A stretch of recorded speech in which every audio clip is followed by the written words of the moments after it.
Hello everyone! So, as you may have noticed, I've been away for quite some time now, so I decided to make another one of these guides since I haven't uploaded in a while. The points that I will be covering in this video is about how to gank in Albion Online, and in recent months I haven't seen that many guides being released about the subject, so I thought I would make a guide to help new players get on the right track, and maybe even help them improve a little bit so their sessions become more enjoyable. So, there are things you need to know if you want to take ganking to the next level. First off, you need knowledge about the different kinds of items and relevant abilities, so you can make the right decisions when engaging an enemy. The top 3 things you need to know is the target killable? What defensive or offensive ability does the target have?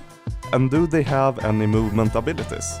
First off, the most important thing, the mount. There are plenty of mounts in the game and every one of them have different max HP and resistance, but I will show you a list of the top 6 most used mounts with pros and cons to give you a feel of what they're good at.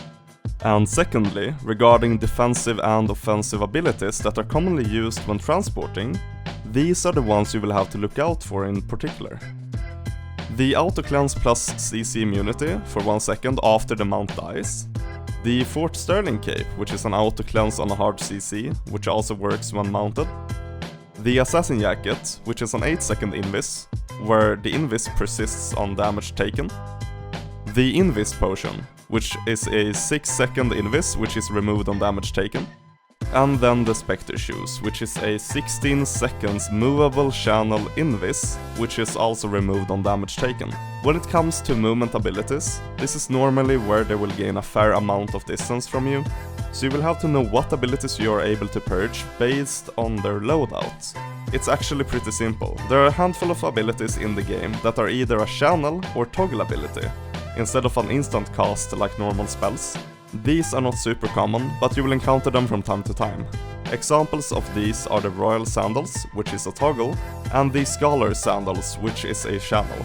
These spells can't be purged, since there is nothing to actually remove from the character. Another thing to keep in mind is that there are different sound cues in the game that can be heard off-screen, even before you see the enemy's name tag. So with this in mind, there are certain mobs that can make these sounds in particular. Here's one of them with the sound so you have an idea for the future. One more thing, when a protective shield disappears, it creates one of these sound cues. So by positioning yourself a bit further away from the bubble range, you will be able to hear when people get close and have the option to invis before they can see your name tag. How to chase. Chasing a target is something that I've seen some players struggle with from time to time. In a perfect world, your target dies a few seconds after dismounting them, but sometimes they will try to escape. Here's where it's important to make the right choices, as there are a few things that is great to know. The first one is the mount death timer, where after you dismount someone, they won't be able to mount up again for 30 seconds, so if they gain distance on you, you can then get out of combat, mount up, run after them, dismount on top of them, and continue the chase without having to waste essential cooldowns to get in front. Snaking is a sin. If you are a larger group of people, forming a so-called snake during a chase is one of the worst things you can do if you're chasing a mounted player. What you can do instead is to spread out and cut off the target's escape routes, either by the nearest exit or other predictable paths. It is of course a good idea to keep one inner group a little bit further behind the main squad, as they can dismount and have spells ready if you pass a target while mounted when traveling. Communication. Communication is key. Without it, you could as well just sit back in the royal cities, begging like many others.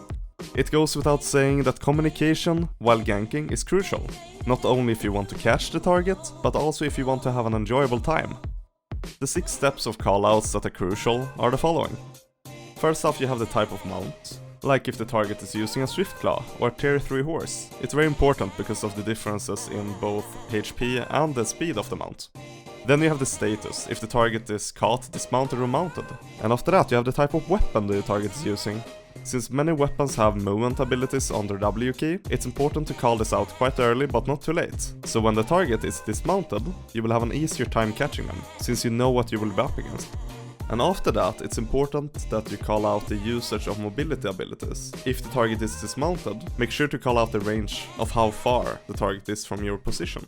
And last but not least, continue to update the direction every few seconds, and make sure to call if the target is going for the gate or other specific areas.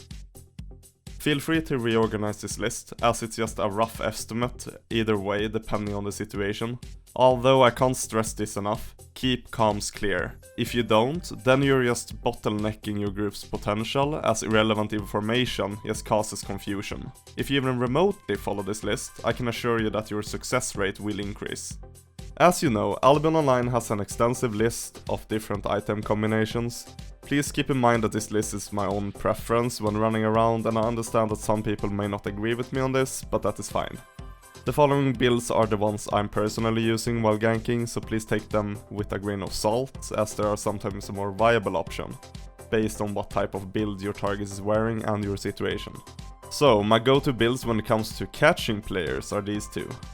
The first one is using the double-bladed staff, which has been in and out of the ganking meta ever since its introduction. The second one is based on the Grail Seeker, which is primarily used when ganking in groups, but works completely fine, as long as you have a secondary damage dealer or catch. There are 3 different types of helmets that you need, either the Fiend Cowl, Mage Cowl or Stalker Hood. 4 if you count the Skinner Cap in combination with the Graveguard armor, so you can pull players into the Bear Trap, which slows them for 90%. So we can add that to the list as well. Depending on your playstyle, you can choose to run either the Graveguard armor to pull your target into your group, or you can run the Assassin Jacket to use the invisibility either offensively or defensively, depending on the situation. Regarding boots, one of the more popular choices is the Hunter Shoes. This is due to the rush ability that gives you a 120% speed boost, and 35% increase to your CC duration for 3 seconds. You can combine this ability with, for example, the stun run on the quarterstaff, which results in a total of 150% speed boost for 3 seconds, and 30% after the rush duration has ended. With rush in combination with other movement speed abilities, you will be able to catch most people on mounts with ease. If you look at the sheet I just showed you, in the second column there is a role called DPS. These builds are not made for catching players. These are instead examples that you can utilize, but feel free to change them up if you deem it necessary. Some things that you will want to take extra caution with is who you're actually targeting. Most of the time people are not traveling alone if they have some specific loadout equipped.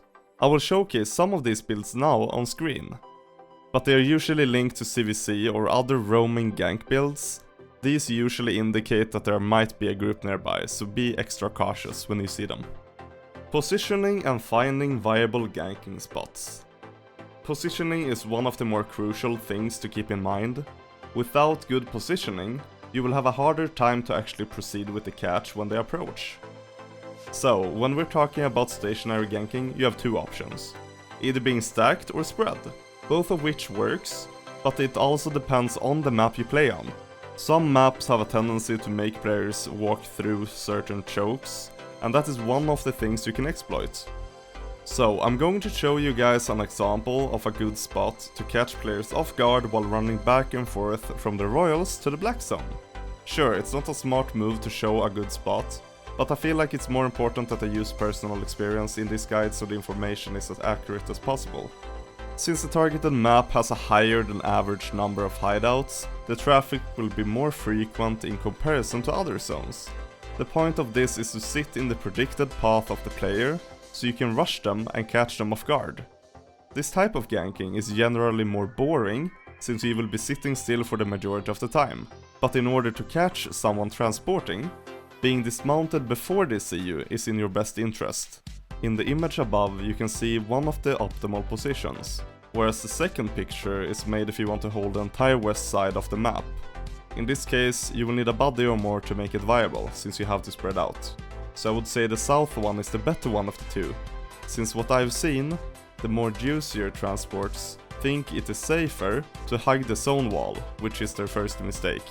My preference when running around solo is the double-bladed, mainly because it has a lot of mobility, and in combination with the Mage Cowl and a Demon Cape, it has a lot of damage potential as well. There are builds out there revolving around the Warbow and Curse Staff, but since I don't main those weapons, I feel like it's better if you watch another video covering those weapons instead.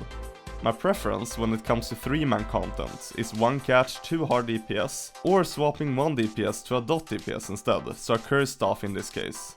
Sure, you can run as a 3-man catch group, but without damage, you will eventually struggle against the more tankier mounts. At 5+ group size, here is where it gets interesting, as you will have to look at the risk and reward in regards to the predicted loot split in the end. If you don't care about silver, that's good for you, but some people do, and in regards to them, they like it when the split is big, so keeping the group effectiveness up will be in your best interest. Strategies. One of the better strategies can be used if you're out roaming with a group or just another friend with a catch set. I'm going to show you a small visual of the concept, which works in practice. So the blue dots are you and your mate, one in front and one further back. The red dot is the target approaching from the front. So the idea is that as soon as the player in front sees the target in the back dismounts. It's important to note that you will have a 5-second timer on your spells after you dismount, so make sure you are at least 6 seconds behind your mates. As soon as the target has passed the name tag range of the front player, he dismounts as well, thus pinching the target in between you. There isn't really a name for the strat, but you can call it goalkeeper for obvious reasons.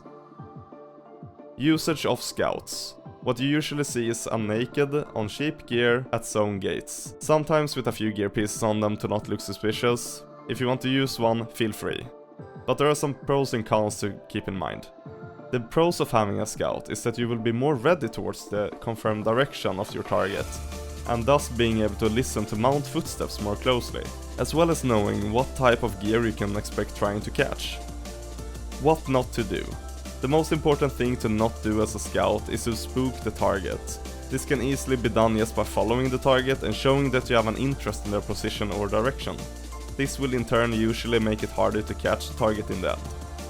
Thank you for watching till end. If you want to see more videos like this, make sure to leave a like and a comment, and feel free to drop a sub to the channel. I will see you all next time.